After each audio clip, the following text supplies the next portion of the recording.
Listen closely. There comes a moment in every human life when the ground disappears beneath you. Not slowly, not politely, not with warning. It happens in a phone call that lasts 30 seconds and divides your life into before and after. It happens in betrayal from the person you trusted most. In a diagnosis. A termination letter. A silence where love used to live. It happens so suddenly that your body does not know what to do. Fight, flee, freeze, collapse. And in that moment, that exact moment, the structure of who you thought you were is tested. Most people fail that test. Not because they are weak, but because they were never trained. They were taught mathematics. They were taught history. They were taught how to drive, how to interview, how to pay taxes, how to look composed in public. But almost no one ever sat them down and said, "Here is how to remain yourself when life tries to take yourself away." The Stoics understood something we have forgotten. There are two kinds of people in this world. The first are built from the outside in. Their emotional life rises and falls with circumstance. When life is kind, they are calm. When life turns cruel, they collapse. Their peace depends on outcomes, opinions, approval, success, comfort. They are governed from the outside. The second are built from the inside out. These are the rare ones, the dangerous ones, the steady ones. Inside them lies what the Stoics called the ruling faculty, the sovereign mind, the part of you that chooses how to see, how to judge, how to respond. A center so deep that surface storms cannot reach it. Marcus Aurelius ruled the most powerful empire on earth. He buried children. He faced plague, war, exhaustion, and betrayal. Yet before Rome woke each morning, he wrote to himself not to impress history, but to remain anchored in truth. Those private notes became meditations, and 2,000 years later, they are still among the clearest instructions ever written on how not to be destroyed by life. Epictetus was born a slave. Seneca was sentenced to death. Marcus carried an empire on his back while grief knocked daily at his door. These men were not superhuman. They were trained. They practiced a philosophy so precise, so demanding, and so practical that it functioned less like abstract thought and more like inner technology. And that is what this is about. Not positivity. Not performance. Not just breathe. Not motivational theater. This is about 10 Stoic laws, 10 disciplines for keeping your soul when the world starts trying to bargain for it. Because hardship is coming. It always comes. The only question is, who will you be when it arrives? Law 1. The inner citadel of the Stoics believed there is a place within you that no external event can touch unless you surrender it. Your job can be taken. Your reputation can be damaged. Your body can weaken. Your relationships can fracture. Your plans can fail.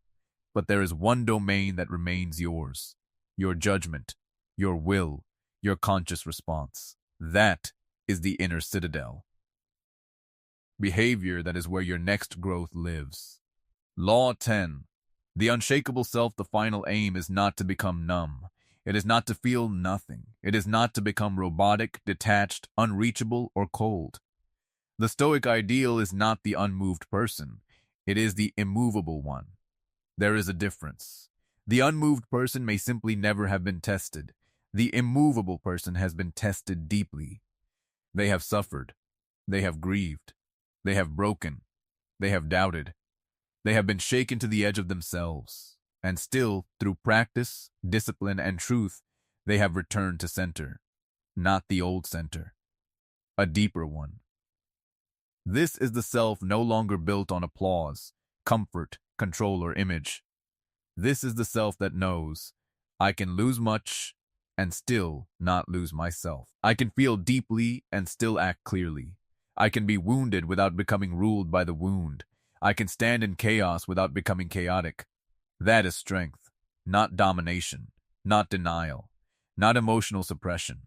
Strength is the capacity to remain aligned with what is highest in you when life gives you every excuse not to. And that is the real Stoic promise. Not that you will avoid pain. Not that life will become fair. Not that grief, fear, anger, or loss will disappear. But that through practice, you can become the kind of person for whom those things are no longer final authorities. You can become someone who chooses rather than merely reacts. Someone who endures without hardening. Someone who suffers without surrendering identity. Someone who is not perfect, but principled. Not untouched, but unbroken. Not invulnerable, but inwardly free. That is the inheritance. That is the work. And that is what is available to you. Not someday. Not when life calms down. Not when you feel ready. Now, because the world will test you. Of that, you can be certain. So the question is no longer whether hardship is coming. The question is, when it comes, will it find a scattered mind or a sovereign one? Law 4. Amor Fati, do not merely endure your fate. Learn to love it. This is one of the hardest ideas in Stoicism and one of the most transformative. Most people can imagine accepting what they cannot change. Few can imagine loving it. But Amor Fati asks for more than tolerance. It asks for reverence toward reality. Not because pain is pleasant. Not because loss is easy. Not because injustice is beautiful. But because everything that has happened to you has entered the architecture of who you are. The heartbreak that broke your illusions may have built your discernment. The failure that humiliated you may have stripped away arrogance. The suffering you never would have chosen may have formed capacities comfort never could. Stoicism does not ask you to pretend pain is good. It asks you to stop wasting your life wishing your life had been someone else's. What happened, happened. What came, came. What was lost, was lost. From here, the only powerful question is, what can this become in me? That question transforms fate from an enemy into a teacher. You do not have to love the wound, but you can love what the wound revealed. You can love the depth it forced into you. You can love the strength it demanded. You can love the person you had to become in order to survive it. That, too, is love of fate. Law 5. The present moment, the past, is gone. The future is uncertain. Power lives only here. The anxious mind lives in tomorrow. It rehearses disaster before disaster arrives. The grieving mind lives in yesterday. It replays loss long after the event has ended. Meanwhile, the present, the only place where action is possible, is abandoned. This is why Stoicism is not merely a philosophy of endurance. It is a philosophy of attention. Marcus Aurelius returns again and again to the same command: confine yourself to the present. Not because the future does not matter. Not because the past has no lessons. But because life is only ever happening now. Most of what exhausts us is not reality itself. It is our mental projection of reality into 10 imagined futures. Seneca said it with brutal accuracy: we suffer more in imagination than in reality. And he was right. The present moment is often difficult, but manageable. What destroys us is the story we tell about what this difficulty might mean 3 weeks from now, 3 years from now, forever. Come back. Not spiritually. Literally. Feel the chair beneath you. Notice the air. Notice the room. Notice your breath without trying to improve it. Now ask, what is actually required of me in this moment? Usually the answer is far smaller than your fear, and because it is smaller, it is doable. Law 6. Voluntary hardship. Choose discomfort before life chooses it for you. The Stoics understood something modern culture works very hard to help us forget. Comfort is not always kindness. A life built around avoiding difficulty produces a fragile soul. If you never practice hunger, inconvenience feels like catastrophe. If you never practice solitude, silence becomes threatening. If you never practice restraint, desire becomes your master. If you never practice hardship, ordinary friction feels unbearable. Seneca, one of the wealthiest men in Rome, intentionally lived poor on certain days. He wore rough clothes, he ate little, he slept with less. Not because he had to, because he wanted to discover whether the things he feared were actually worth fearing. This is voluntary hardship. A cold shower, a missed meal, a difficult conversation, a long walk without distraction, sitting still with discomfort instead of immediately reaching for relief. These are not punishments, they are training. Every time you willingly enter discomfort, you send your nervous system a message: I can survive this. I do not need luxury to remain whole. I do not need ease to remain myself. And that message matters. Because when involuntary hardship arrives, and it will not meet it as a stranger. Marcus Aurelius put it plainly: you have power over your mind, not outside events. Realize this, and you will find strength. Most people do not live from this place. Something happens, and they react instantly. The insult lands, and anger answers. Bad news arrives, and panic floods in. Disappointment appears, and identity collapses around it. They are not responding. They are ricocheting. Stoicism begins by restoring the space between what happens and what you do next. That space is freedom. And freedom is not found in controlling life. It is found in controlling your participation in it. The practice is simple, but not easy. When life strikes, do not answer immediately. Pause, observe, let the first emotional wave pass without giving it your voice. Then ask, what does character require here? That pause may only be 3 seconds long, but those 3 seconds can save years of regret. Build that pause often enough, and eventually it becomes a room. A place inside yourself where you are no longer at the mercy of first impulses. That room is where strength begins. Law 2, the Dichotomy of Control, Epictetus, begins with a sentence that may be the clearest diagnosis of human suffering ever written. Some things are within our control. Others are not. That is the line. On one side, your choices, your values, your effort, your attention, your judgments. On the other, outcomes, other people's opinions, other people's actions, your reputation, your health in its entirety, your success, your failures, the timing of events, the weather of the world. Most suffering comes from confusing these two categories. We spend our peace trying to control what was never ours. We try to manage how others feel about us. We try to secure outcomes before they happen. We try to guarantee love, loyalty, permanence, recognition. We place our inner stability in hands that were never meant to hold it. And then we call the collapse bad luck. It is not bad luck. It is misplaced ownership. The Stoic does not become passive. He still works, loves, plans, builds, and strives. But he does so with disciplined clarity. He gives himself fully to effort and releases his claim over results. That is not resignation. It is liberation.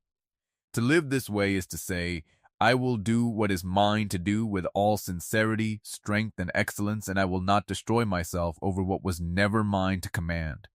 Write down what is troubling you, then separate it into 2 columns. What is mine? What is not? The second column is not a list of things to deny. It is a list of things to stop worshiping. Law 3. Memento Mori, remember that you will die. The Stoics did not use death to frighten themselves. They used it to wake themselves up. Death is the great clarifier.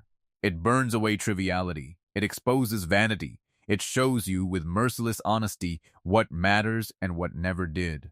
Marcus Aurelius returned to death again and again, not because he was obsessed with endings, but because he understood that anyone who forgets death eventually starts living as if time is infinite.